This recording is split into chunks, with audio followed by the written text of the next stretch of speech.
Hi friends, welcome to my channel. ఈరోజు నేను జంతికలు చేసుకుంటున్నానండి. క్రిస్పీగా మీరు కూడా ఇలా ట్రై చేయండి. ఎలాంటి శనగపిండి కూడా అవసరం లేదండి. ఈ సంక్రాంతికి మీరు కూడా ఇలా ట్రై చేయండి. చాలా బాగుంటాయండి, క్రిస్పీగా ఉంటాయి. చాలా మధ్యలో అయితే గుల్లగా వస్తాయండి, చాలా బాగుంటాయి. ఒకసారి అయితే ట్రై చేసి చూడండి. శనగపిండి కానీ శనగపప్పు కానీ ఏది అవసరం ఉండదండి ఇందులో. ఇలా చేసుకుంటే ఈ కొలతలతో మీరు ఈ విధంగా చేసుకోండి. టేస్ట్ అయితే సూపర్గా ఉంటుందండి. ఫస్ట్ అయితే ఒక చిన్న గ్లాస్తో పెసరపప్పు తీసుకున్నాను. 1.5 గ్లాస్ అయితే నేను ఈ పెసరపప్పు అయితే ఒక హాఫ్ అన్ అవర్ అయితే నానాలండి. బాగా నానిన తర్వాత దీన్ని మిక్సీ పట్టుకోవాలి. టేస్ట్ అయితే సూపర్గా ఉంటుందండి, చాలా బాగుంటాయి జంతికలు అయితే. పిల్లలు అయితే చాలా ఇష్టంగా తింటారు. దీన్ని అయితే హాఫ్ అన్ అవర్ అయితే బాగా నానబెట్టుకోవాలండి. నానబెట్టుకున్నాక దీన్ని అయితే మిక్సీ పట్టుకోవాలి. చూడండి, ఈ విధంగా మనము మిక్సీ పట్టుకొని ఈ పేస్ట్ని అయితే మనం యూజ్ చేస్తామండి. అందులో చాలా బాగుంటాయండి టేస్ట్ అయితే. నేనైతే ఇలా మిక్సీ పట్టుకుంటున్నాను. మీరు కూడా ఒకసారి అయితే ట్రై చేసి చూడండి ఎలా ఉంటుందో. శనగపిండి కూడా అవసరం లేదండి. శనగపిండికి బదులుగా మనం దీన్ని వేస్తున్నాము క్రిస్పీగా రావటానికి. చాలా బాగుంటాయండి. సింపుల్గా మన ఇంటి దగ్గర ఉండే వస్తువులతో మనం చేసుకోవచ్చండి. చూడండి, ఇలా అయితే పేస్టు చేసుకున్నాను నేను. ఈ పెసరపప్పుని చేసుకొని ఫస్ట్ అయితే నేను బియ్యం పిండి తీసుకున్నానండి. బియ్యం పిండి ఒక 1/2 కిలో తీసుకున్నానండి. 1/2 కిలో తీసుకొని ఇందులో అయితే ఇది బాగా కలుపుకోవాలండి. కావాలంటే మీరు మరొకసారి జల్లించుకోవచ్చు కూడాను. చూడండి, దీనిలో అయితే 1 స్పూన్ అయితే నేను వాము వేసుకోవాలండి. వాము వేసిన వల్ల టేస్ట్ అయితే బాగుంటుంది. ఇంకా జీలకర్ర అండి, జీలకర్ర 1 స్పూన్ అయితే వేసుకోవాలి. టేస్ట్ బాగుంటాయండి వాము జీలకర్ర వల్ల. సరిపోయినంత సాల్ట్ అయితే వేసుకోవాలి. మీకు ఎంత సరిపోతే మీరు పిండి బట్టి తీసుకోవాలండి. సాల్ట్ అయితే సరిపోగా వేసుకోవాలి, తగినంత వేసుకొని అందులో కొంచెం అండి కలర్ కోసమని పసుపు అయితే చిటికెడు వేస్తే సరిపోతుంది. ఒక 1/2 స్పూన్ వేస్తే సరిపోతుందండి నేను తీసుకున్న కొలతల ప్రకారం అయితే.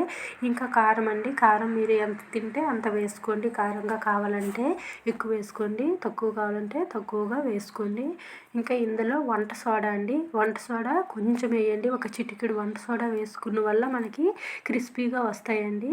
ఇంకా నువ్వులు వేసుకున్న వల్ల మనకి టేస్ట్ అనేది చాలా బాగుంటుందండి తినేటప్పుడు. అందుకోసమని మనము ఎక్కువగా నువ్వులు వేసుకుంటే బాగుంటాయి. నేనైతే కొంచెం తీసుకున్నానండి. ఒక చిన్న గ్లాస్తో ఒక 1/2 గ్లాసు నువ్వులు వేసుకున్నాను. వేసుకొని ఈ పిండిని మొత్తము ఇవన్నీ కలిసేటట్లు బాగా కలుపుకోవాలండి.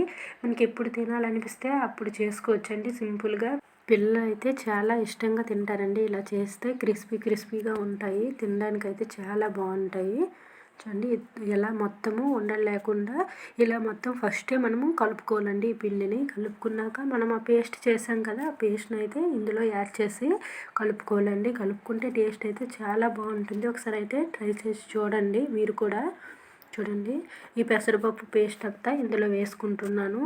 ఇంకా వేరే విధంగా కూడా మనం చేసుకోవచ్చండి, ఇంకొక వీడియోలో చూపిస్తాను. అలా అయినా చాలా బాగుంటాయండి, క్రిస్పీగా వస్తాయి.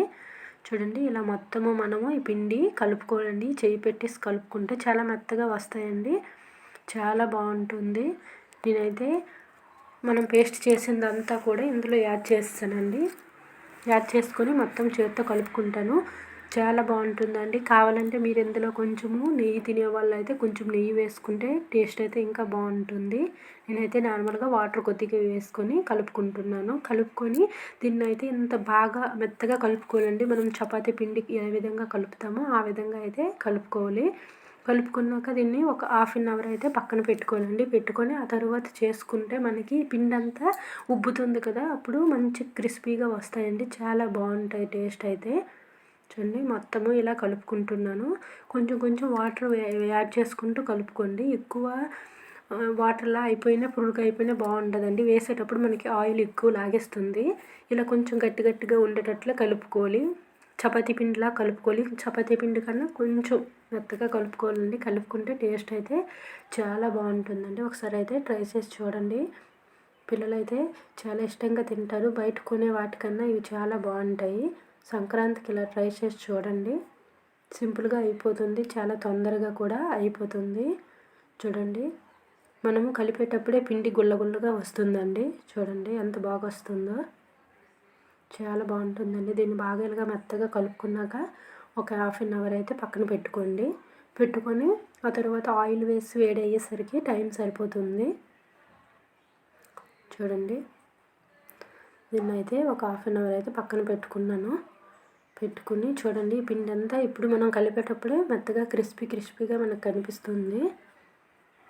ఆయిల్ అయితే పెట్టుకున్నానండి. ఆయిల్ పెట్టుకొని దీన్ని బాగా వేడవనివ్వాలండి. వేడవక ముందర వేసిస్తే మనకి ఆయిల్ తొందరగా పీల్చేస్తుంది. అలా కాకుండా బాగా ఆయిల్ వేడెక్కాక మనము దీన్ని జంతికల్లా వేసుకోవాలండి. వేసుకుంటే టేస్ట్ అయితే చాలా బాగుంటుంది. మీరు కూడా ఒకసారి అయితే ఇలా ట్రై చేసి చూడండి. చాలా సింపుల్ అండి. మన ఇంటి దగ్గర ఉండే వస్తువులతో అయితే మనం చేసుకోవచ్చు. శనగపిండి అవసరం లేదు, ఓన్లీ బియ్యం పిండి పెసరపప్పు ఉంటే సరిపోతుంది, ఇంకేం అవసరం లేదండి. చూడండి, చాలా బాగా వచ్చాయండి. టేస్ట్ అయితే చాలా బాగుంటుంది. తినేటప్పుడు అయితే చాలా బాగున్నాయండి టేస్ట్ అయితే. మీరు కూడా ఒకసారి ట్రై చేయండి. చూడండి, చాలా టేస్టీగా వచ్చాయి. నాకైతే ఫస్ట్ వేయడం రాలేదు, అందుకోసమని చిన్న ముక్కలుగా అయితే అయిపోయి క్రిస్పీగా ఉందండి పిండి అయితే. అందుకోసం అనేసి చాలా తొందరగా అయిపోయాయండి. ఒక 5 నిమిషాల్లో చేసేయడం కూడా కంప్లీట్ అయిపోయింది. తొందరగా ఏగిపోయి చూడండి, ఇలా ఒకసారి వేసి మనం తిప్పిస్తే అయిపోయిందండి. చాలా సింపుల్గా మనము ఇలా చేసుకోవచ్చండి. నేనైతే గ్యాస్ పైన చేసుకుంటే నిల్చొని చేసుకోవడము కష్టంగా ఉందని ఇలా కరెంటు పొయ్యి అండి, ఇది కరెంటు పొయ్యి పైన చేసుకుంటున్నాను. ఓకే ఫ్రెండ్స్, మీరు కూడా ఒకసారి ట్రై చేయండి. మా వీడియో మీకు నచ్చినట్లయితే సబ్స్క్రైబ్ చేయండి, లైక్ చేయండి, షేర్ చేయండి. Okay friends, bye. Thank you for watching అండి. మీరు కూడా ఒకసారి అయితే ట్రై చేసి చూడండి. జంతికలు చాలా టేస్టీగా కరకరలాడుతూ వచ్చాయి. చూడండి, చాలా బాగుంటాయండి తినడానికైతే. ట్రై చేసి చూడండి. Okay, bye.